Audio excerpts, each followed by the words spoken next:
מרינה חיל 28, שיר מספר 2, קורס מד"צים 2017.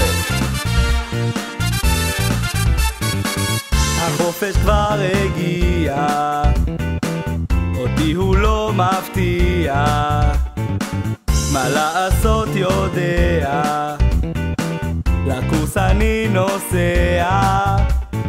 את התקווה ארזתי וגם מזרון לקחתי, רוצה רק להתחיל עוד חופש לא רגיל.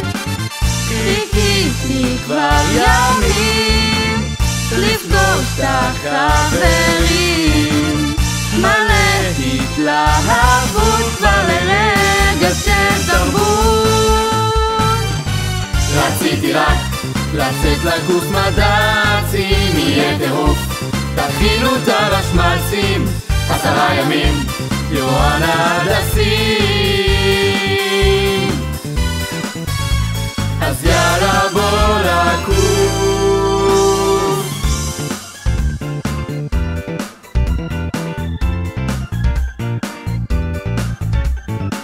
אכלנו צהריים, מורה להתחיל בינתיים, מיד אני בורח ועם הסניף צורח.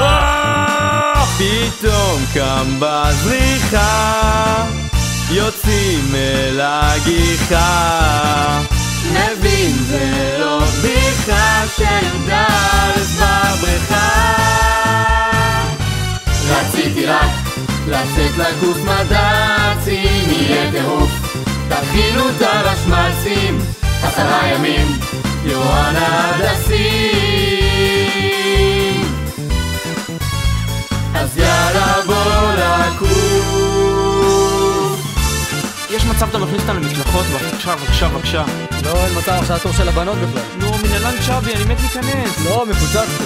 תגיד, אבל אתה לא רואה שאני אחרי גיחה, אני מסריע. לך, תחזור, אולי עוד 3 שעות.